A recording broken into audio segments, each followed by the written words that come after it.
Hi there, so I wanted to do a follow along for inner thighs and turnout. So we're going to start by bringing one leg up into this half bent position and one leg straight. From there we're going to open and close.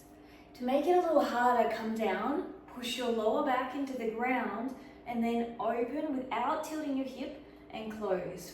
For 2, 3, 4, and 5.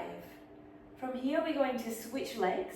You're going to bring the other leg up and it's around knee height and you're going to go open and close, keeping the lower back grounded and not rotating here. 2, 3, 4, 5. From here we're going to bring our legs into a frog and we're going to pulse for 5, 4, 3, 2, 1. Then you're going to rock from one side to the other. Give a little bit of a release.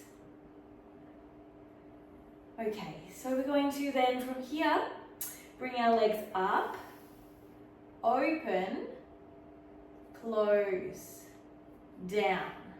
So a little bit of lower core work and the glutes open this and you're pushing your pelvis forward and up and squeezing your lower back down as you push your knees down.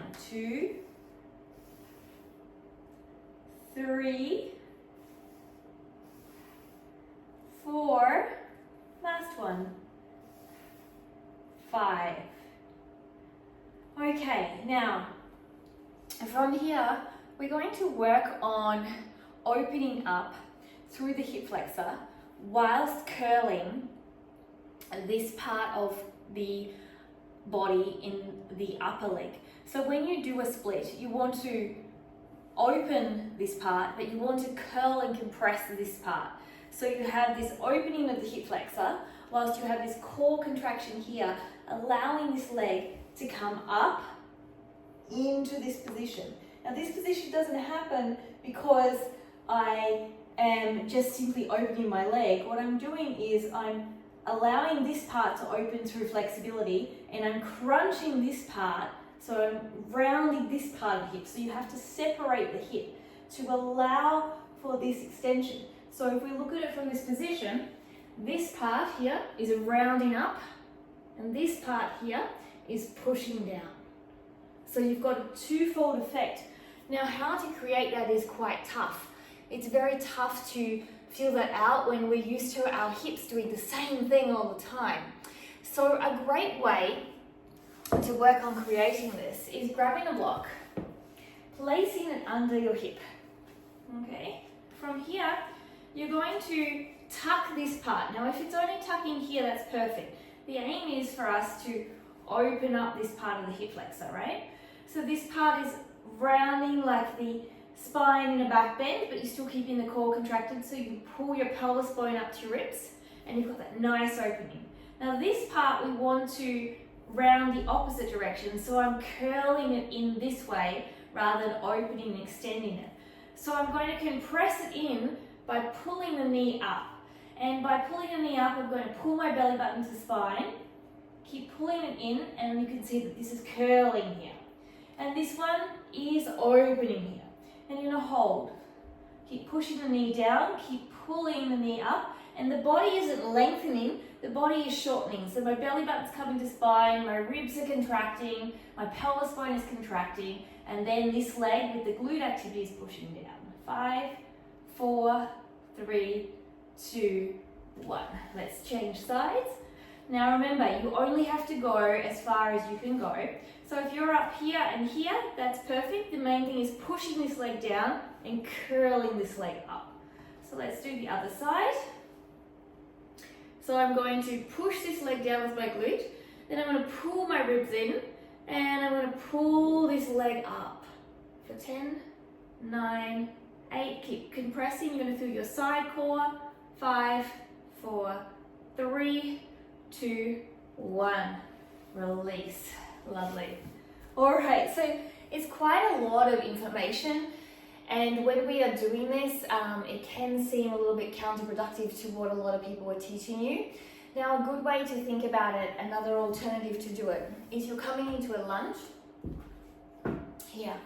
Now this lunge is allowing for this leg to extend down, right? And you can see this leg is rounding, right? So this is the same concept here, but we are actively creating it when we do it. So you're really wanting to create that movement as you go through. So you're thinking about piking and extending. So two different movements. So the hips are twisting in two different ways to create that. Now from here, we're just going to do one more exercise to allow for the inner thighs and also for the turnout. You're going to lie down into your stomach and you're going to extend one leg out to the side in that nice bent position that we had. Now I'm going to push this hip down here, and from this position I'm going to pull my chest forward and lift for 10, 9, 8, 7, 6, 5, 4, 3, 2, 1. Other side. So this leg comes in, foot to the knee, push the hip down, pull the chest through, and 10, 9, 8, 7, 6, 5, 4, 3, 2, 1. Beautiful. So it's only a small few movements that you're going to do, but these movements done on a regular basis is going to increase your hip flexor flexibility, decrease back pain, but also help you to work on the splits, inner thigh strength, and all of the things that you need for leg flexibility. Thanks for joining me. Don't forget to ring that bell and subscribe. And also comment below, let me know how you go. I love interacting with you guys and hearing about your journey. If you've got requests, Instagram, I have my link below that you can then direct message me there to ask for requests if I don't see the comments here as well. Have a great day.